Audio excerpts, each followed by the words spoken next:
थंड थंड ताक, लोणचं, पापड आणि त्याबरोबर खाण्यासाठी ह्या वाटीमध्ये असणाऱ्या वालाची खिचडी. होय, आज करते वालाची खिचडी.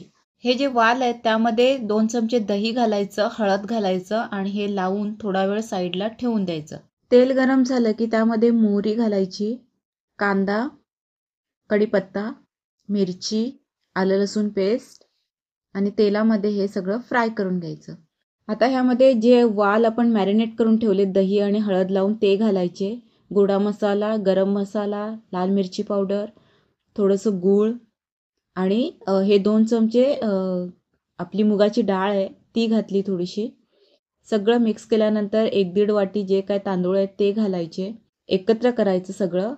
त्यानंतर वाटणाचं पाणी घालायचं. आवश्यकतेनुसार अजून भात शिजण्यासाठी थोडं अजून पाणी लागेल त्यानुसार पाणी घालायचं.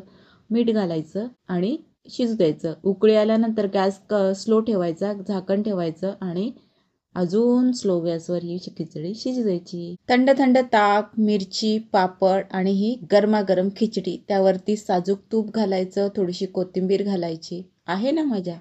चला तर मग एकच भात किंवा एकच काहीतरी करायचं असेल, वालाची खिचडी करून पहा. रेसिपी पाहिल्याबद्दल थँक्यू.